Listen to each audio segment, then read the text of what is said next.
رسول کو راضی کرنے کے لیے نبی اور آل نبی پر درود شریف پڑھیں۔ صلی اللہ علی النبی الامی وآلہ واصحابہ وبارک وسلم صلاۃ و سلام علیک یا جد الحسن والحسین وعلی آلک واصحابک یا جد الغوث الثقلین۔ تو اب ذرا تصور کریں کہ مسجد کا امام منبر پہ بیٹھ کے جمعہ کے دن اگر ہم سے کہے کہ ایک ہفتے میں تم نے کیا کیا کیا امین القادری بتاؤ، تم نے ایک ہفتے میں کیا کیا، تو بولو اپنے محلے والوں کے سامنے کیا میں اپنے ایک ہفتے کے اعمال کا جواب دے سکتا ہوں؟ اور اگر میں نے جواب دے دیا تو کیا میں عزت کے ساتھ محلے میں رہ سکتا ہوں؟ اپنے کرتوت تو یہ، اپنے اعمال تو یہ ہے، لیکن وہ جو میدان محشر ہے، قیامت کا دن ہے، وہ میدان محشر کوئی مسجد نہیں ہے اور وہاں محلے کے لوگ نہیں ہیں، وہاں پہلے انسان سے لے کر آخری انسان تک ہر انسان موجود ہے، اور اللہ تبارک و تعالی وہاں انسان سے اس کے اعمال کا حساب خود لے گا، اور جو پوچھے گا وہ اپنی جگہ ہے، لیکن یہاں جو خاص عنوان ہے، اللہ جوانی کے بارے میں ہم سے سوال فرمائے گا، تم نے جوانی کہاں گزاری؟ تھوڑا تصور کرو، اللہ کے قرآن پر اگر ایمان لائے ہو تو کیا اللہ کو یہ جواب دو گے کہ رات کے 3 بجے تک زنا کی فلمیں دیکھتے تھے، رات بھر گانے اور غزلیں سنتے تھے، عورتوں پر پاپ کی نظریں ڈالتے تھے، یہاں تک کہ کچھ بدبخت ہمارے درمیان ایسے بھی ہیں کہ جنہوں نے جوانی کی دہلیز پر قدم رکھنے کے بعد لڑکیوں سے ناجائز تعلقات قائم کیے، اس کو فیشن بنایا، اللہ اکبر، اور پھر زنا کے اڈے پر تک پہنچ گئے۔ اللہ کے سچے رسول صادق و مصدوق مصطفیٰ جان رحمت صلی اللہ علیہ وآلہ وسلم ارشاد فرماتے ہیں، اللہ اکبر، جب کوئی مرد یا کوئی عورت زنا کرتے ہیں اور زنا میں مبتلا ہوتے ہیں تو اللہ کے رسول علیہ السلام فرماتے ہیں کہ اس کے دل سے ایمان ایسے نکل جاتا ہے جیسے انسان کرتا اتار دیتا ہے، ویسے اس کے دل سے ایمان نکل جاتا ہے اور اس کے اوپر چھتری کی طرح سایہ فگن ہو جاتا ہے۔ اللہ اکبر، ذرا غور کریں، یعنی زنا کرنے والا جب زنا کرتا ہے تو وہ مومن نہیں رہتا، اس کے سینے میں ایمان نہیں رہتا۔ تھوڑی دیر ذرا سنجیدگی کے ساتھ محسوس کرو، سوچو تو صحیح، ذرا غور تو کرو، زنا کرنے والوں کا دل ایمان سے خالی ہو جاتا ہے اس وقت جب وہ زنا کرتے ہیں، اللہ اکبر، اور زمین پر لرزہ طاری ہوتا ہے اور زمین لرز کر اللہ کی بارگاہ میں عرض کرتی، مولا مجھے اجازت دے تاکہ میں 2 حصوں میں چر جاؤں اور ان زنا کرنے والوں کو اپنے اندر دبوچ لوں۔ اللہ اکبر، ذرا غور تو کریں، ذرا سوچے تو صحیح، فلمیں دیکھ کر، سیریل دیکھ کر، ناولیں پڑھ کر اور دنیا کے دوسرے انسانوں کی زندگی سے متاثر ہو کر آج ہماری قوم کا جوان کہاں جا رہا ہے؟ اے میرے آقا صلی اللہ علیہ وآلہ وسلم کے غلاموں، اللہ نے جوانی گناہ کرنے کے لیے نہیں دی، اللہ نے جوانی گانے سننے کے لیے نہیں دی، اللہ نے جوانی عیاشی کے لیے نہیں دی۔ آپ کیا سمجھتے ہو؟ اللہ نے جوانی نشہ کرنے کے لیے نہیں دیا، اللہ نے جوانی جوا کھیلنے کے لیے نہیں دیا، اللہ نے جوانی وقت برباد کرنے کے لیے نہیں دیا۔ اللہ کے بندوں سن لو، یہ جوانی 16 سال سے شروع ہوتی ہے اور 40-50 سال پر ختم ہو جاتی ہے۔ جوانی جانے کے لیے آتی ہے، جوانی کسی کی ہمیشہ رہنے والی نہیں ہے۔ مگر سن لو، جنہوں نے جوانی میں گناہ کیا ہوگا، جنہوں نے جوانی میں عیاشیاں کی ہوگی، جنہوں نے جوانی میں جرائم کیے ہوں گے، اللہ ان پر اتنا ذلیل بڑھاپا مسلط کرتا ہے کہ وہ چادر میں منہ چھپا کر کے روتے ہیں۔ آج جوان ہو، تمہیں جوانی کی اہمیت نہیں پتا، جب یہ جوانی چلی جائے گی، خوبصورت کالے بالوں کے بعد سفید بال ہو جائیں گے، آنکھوں کی بینائی کمزور ہو جائے گی، یہ طاقتور جوڑ جب کمزور ہو جائیں گے، کبھی گھٹنے کا درد کروٹ نہیں لینے دے گا، کبھی کمر کا درد نرم گدوں پر سونے نہیں دے گا۔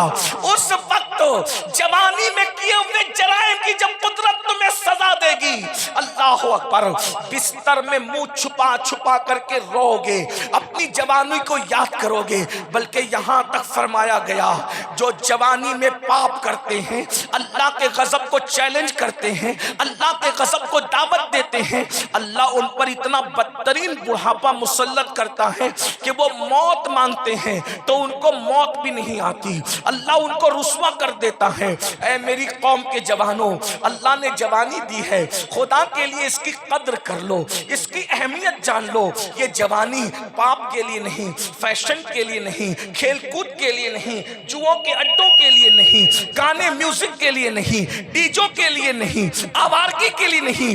اللہ کو جوان پسند ہے، جوان، اور جوانی کی عبادت بھی پسند ہے، اس لیے اپنی جوانی کی آج قدر کر لو۔ ایک بات مجھے یہاں یاد آئی، اللہ اکبر، میں یقین جانے کوئی مقرر اور خطیب آدمی نہیں، میں صرف اپنے دل کا درد اپنے جوانوں کے دل کے دروازے پہ رکھ رہا ہوں، بہت توجہ سے سننا۔ میری مائیں اور بہنیں موجود ہیں، ان سے بھی کہتا ہوں وہ بھی اپنی جوانی کی قدر کر لیں، وہ بھی اپنی جوانی کی حفاظت کر لیں، وہ بھی جوانی کو نعمت جان کر اللہ کی عبادت کے لیے وقت نکال لیں۔ اللہ اکبر، کہاں گیا، لکھا گیا، کہنے والے کہتے ہیں ایک بڑے میاں تھے، ایک بوڑھے بابا تھے، ایک بزرگ تھے، بڑھاپے کی وجہ سے ان کی کمر جھک گئی تھی، بڑھاپے کی وجہ سے ان کی کمر جھک گئی تھی۔ بڑھاپے میں کچھ بھی ہو جاتا ہے، اللہ اکبر، پہلے بڑھاپے میں بیماریاں کم ہوتی تھی، ابھی تو بہت بیماریاں ہوتی ہیں، اور یاد رکھنا کوئی ضروری نہیں ہے کہ جو پاپ کرے اسی کو بیماری ہوتی ہے،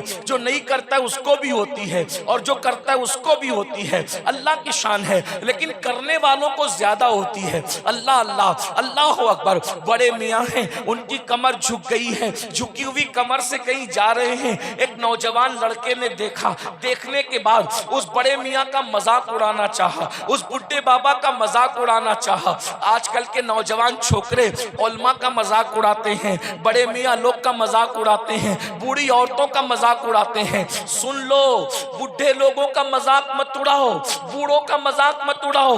میرے آقا فرماتے ہیں جس کو اسلام میں بڑھاپا آ گیا، جس کو اسلام میں سفید داڑھی ہو گئی، اللہ اس کی دعا کو رد کرنے میں حیا فرماتا ہے، اللہ اس کا خیال کرتا ہے بوڑھے لوگوں کا۔ اللہ اکبر، اندازہ فرمائیں، اور جب کوئی انسان کے بال سفید ہو جاتے ہیں تو اللہ فرشتوں سے کہتا ہے اے میرے فرشتوں، جوانی میں اس نے گناہ نہیں کیا، اب یہ بڈھا ہو گیا ہے، اس کے بال سفید ہو گئے ہیں، اگر اس سے کوئی گناہ ہو جائے تو جوانی میں نہیں کیا تھا، اگر بڑھاپے میں ہو جائے تو اس کو لکھنا مت بلکہ درگزر کر دینا۔ اللہ اکبر، اندازہ تو فرمائے۔ تو میں عرض کر رہا تھا، بڑے میاں لوگوں کا مذاق مت اڑاؤ، بڑوں کا احترام کرو، بڑوں کی تعظیم کرو، بڑوں کی عزت کرو، اور سن لو، ادب کرو، کیونکہ 1000 سالوں کی محنتوں سے وہ نہیں ملتا جو بڑوں کے ادب کی وجہ سے ملتا ہے، بڑوں کے احترام کی وجہ سے ملتا ہے، بڑوں کی تعظیم کی وجہ سے ملتا ہے۔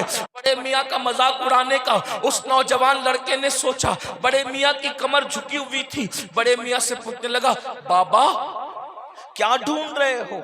کمر جھکی تھی نا تو کہنے لگا مذاق اڑانے کی نیت سے بابا کیا ڈھونڈ رہے ہو؟ لیکن وہ بڑے میاں، وہ بڈھے بابا چڑچڑے نہیں تھے، اللہ والے تھے، ان کو غصہ نہیں آیا، اس لیے کہ کسی بڈھے کو کہیں کمر جھکنے پہ کہ کیا ڈھونڈ رہے ہو تو اس کو تو غصہ آئے گا۔ لیکن بعض بڑے میاں لوگ اچھے ہوتے ہیں، سبھی اچھے ہوتے ہیں کہ بعض بہت اچھے ہوتے ہیں۔ انہوں نے اس جوان سے جب وہ مذاق اڑانے کے موڈ میں تھا اس کے کندھے پہ ہاتھ رکھ کے بہت پیاری بات کہی، کہا بیٹا میں اپنی گمشدہ جوانی ڈھونڈ رہا ہوں، میری جوانی مجھ سے کھو گئی ہے بیٹا، آج میں وہ جوانی ڈھونڈنے آیا ہوں۔ تیری طرح میں بھی جوان تھا، ایسی کھیل کود کرتا تھا، جرائم کرتا تھا، گناہ کرتا تھا، جوانی چلی گئی بیٹا، اب بڑھاپا آ گیا، کمر جھک گئی، اب میں سوچتا ہوں کہ وہ نماز پڑھ لوں کھڑے ہو کر، لیکن نہیں پڑھ سکتا، نہیں پڑھ سکتا بیٹا، جوانی ڈھونڈ رہا ہوں۔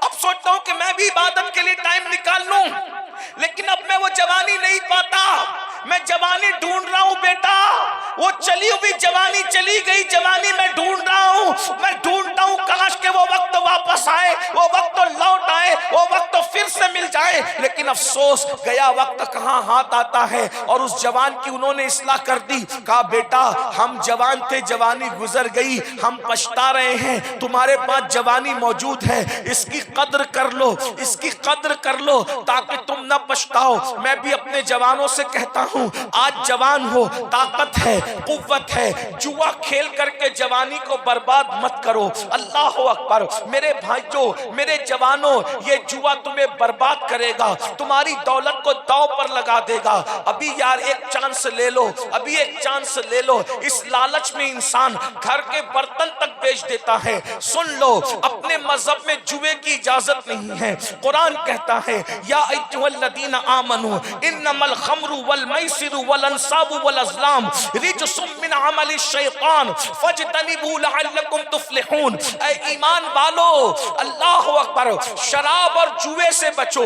اللہ فرماتا ایمان والو شراب اور جوے سے بچو، اور اس کے آگے اور بھی فرمایا یہ شیطانی کام ہے، اس سے بچو گے تو اللہ تمہیں کامیاب فرمائے گا، اور اگر نہیں بچو گے تو تم غوث پاک کے غلام کیسے، تم غریب نواز کے غلام کیسے، تم صابر پاک کے غلام کیسے، تم قطب خیری کے غلام کیسے۔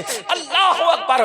امام غزالی لکھ رہے ہیں، دل کے کانوں سے سنو، حجت الاسلام امام غزالی لکھتے ہیں کہ جس نے جوے کے آلات کو اپنے ہاتھ میں لیا گویا اس نے اپنے ہاتھوں کو سور کے خون میں رنگ لیا۔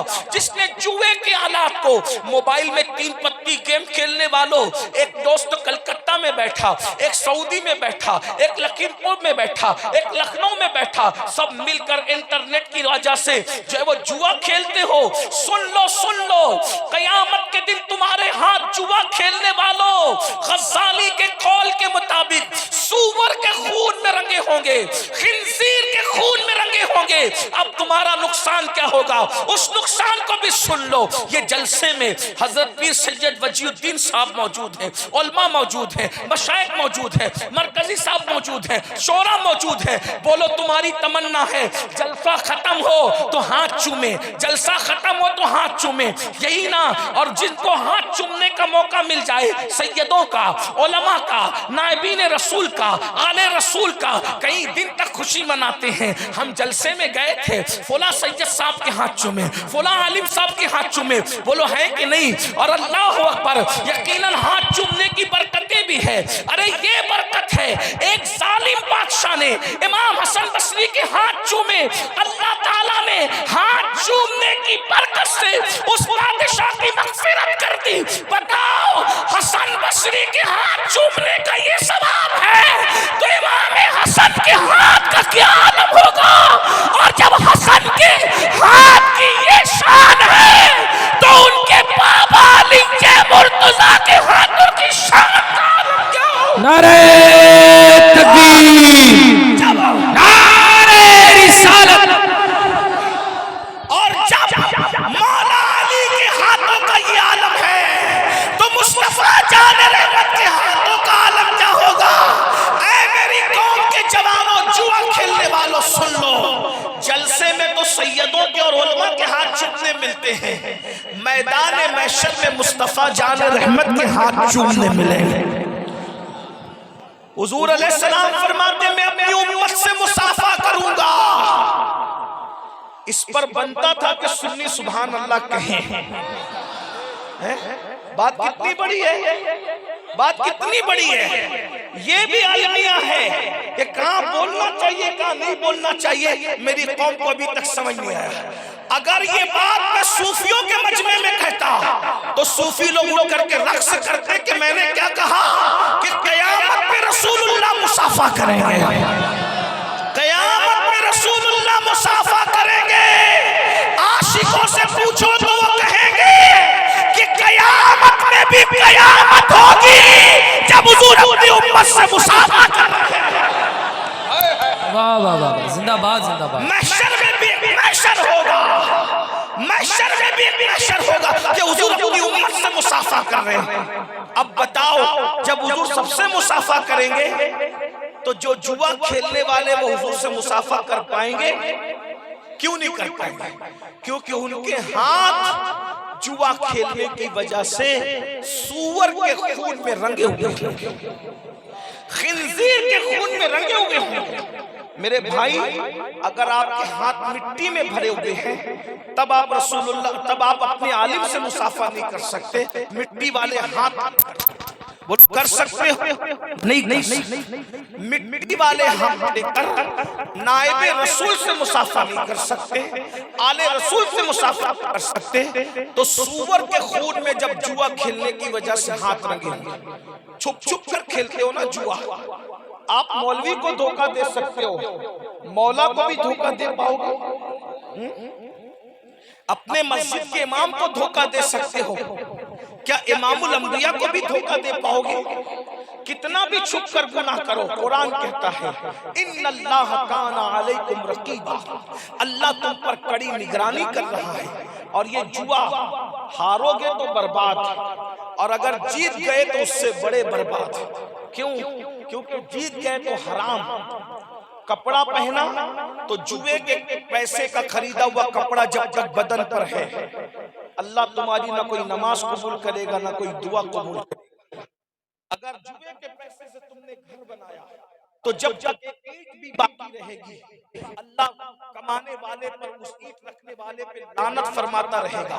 اس لیے میرے بھائیوں کیا کہہ رہا تھا، اللہ کو جوانی پسند ہے، جوانی کی عبادت پسند ہے، اس پہ تھوڑا ٹائم نکالو، وقت نکالو، گناہ مت کرو۔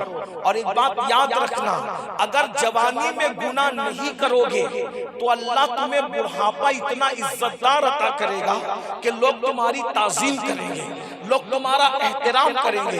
ایک بات دیکھنا، غور کرنا،